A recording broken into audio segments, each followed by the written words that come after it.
South Korea under siege. Once in 200-year rainfall. Devastates central provinces with death and destruction. Sejong, South Korea, July 17, 2025. In an unprecedented weather event, the central regions of Daejeon, Sejong, and Chungcheongnam-do were struck by a catastrophic downpour, officially classified as a once-in-200-year rainfall. The result was mass flooding, severe infrastructure damage, and the tragic loss of life. As of July 17, 3 people were confirmed dead, hundreds were injured or displaced, and thousands were facing devastation. South Korea's government has declared a maximum level state of emergency, mobilizing all resources to combat the disaster. Starting in the early hours of July 17th, dark storm clouds blanketed central South Korea. Torrential rains descended with alarming intensity. In Seosan, one of the hardest-hit cities, more than 438. 5 millimeters of rain fell within just 10.5 hours, shattering the previous record of 274.5 millimeters set in 1999 and marking the highest amount recorded since meteorological tracking began in 1968.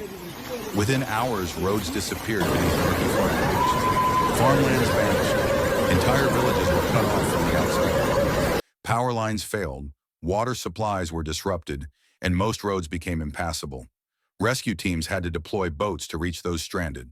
In Yugu, Gongju, 15 residents from 20 flooded homes were pulled to safety by firefighters in inflatable rafts.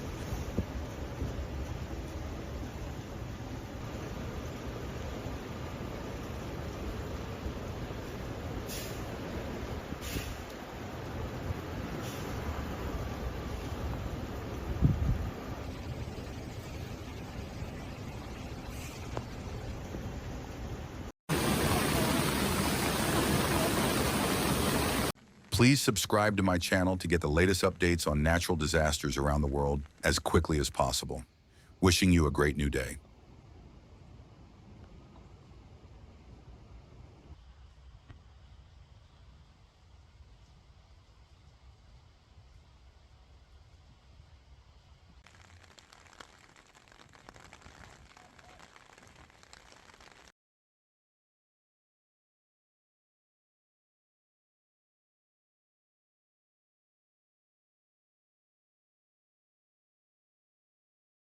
As the rain continued, so did the toll on human lives.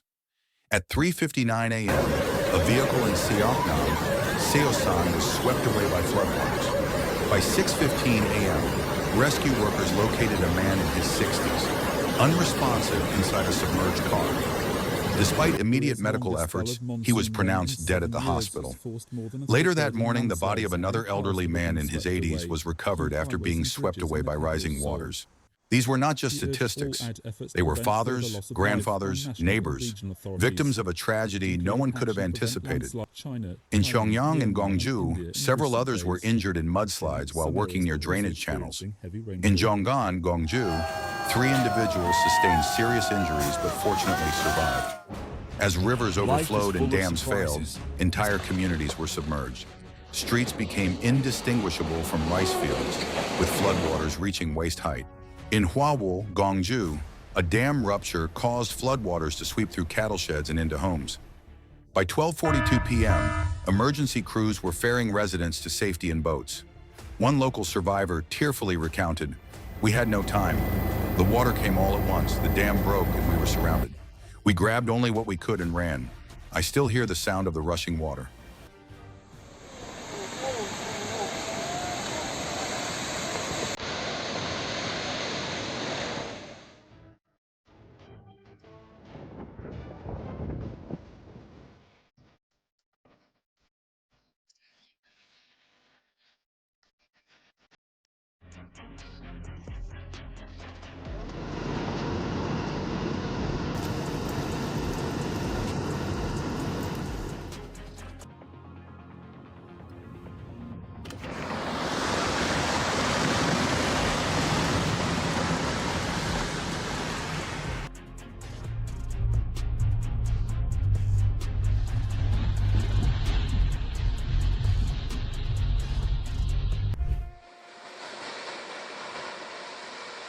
By 2 p.m. on July 17th, 9 in 42 residents from 212 households had been evacuated from their homes. Emergency shelters were quickly set up in community centers, schools, and even private homes. In traditional markets, heavy rain flooded stalls, washed away goods, and left behind thick layers of mud. Vendors wept at the sight of their livelihoods ruined in mere hours. In Chaewon-dong, Daejeon, underground parking lots of apartment complexes were inundated, destroying dozens of vehicles. Part of Gwanggam Bridge in Sejong collapsed. National Route 1 was submerged, sinking 6 vehicles. Agricultural infrastructure, including greenhouses, suffered catastrophic losses. The Korea Forest Service escalated its landslide warning to severe across affected regions. The Daejeon-Daejeon Expressway was fully shut down after landslides covered the road. Segments of National Route 39, local roads and tunnels were also closed due to flood damage. Intercity bus services were suspended, including routes between Daejeon, Myeoncheon, and Godeok, Seokmun-myeon.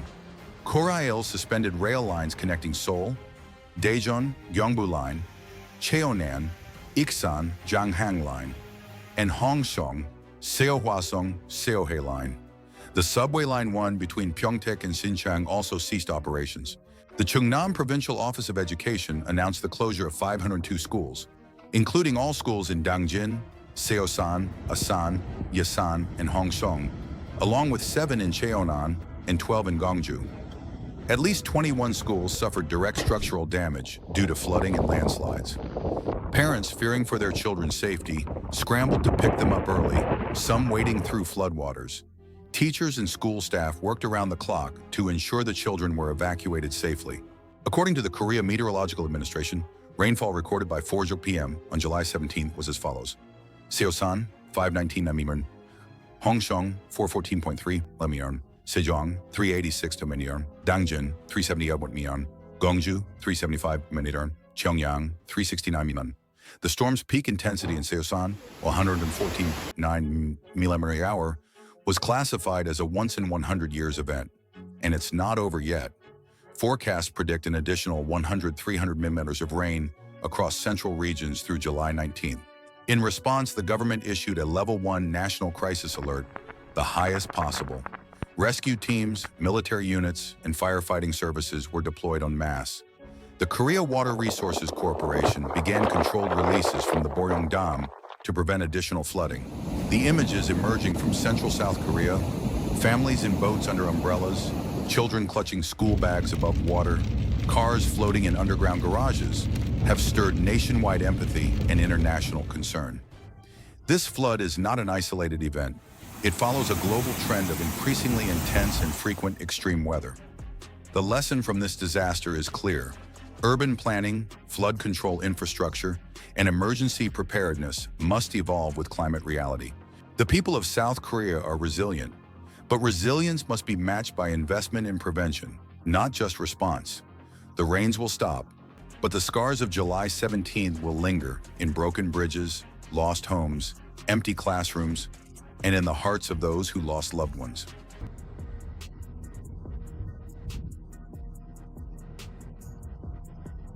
Creating an unbelievable chaotic scene.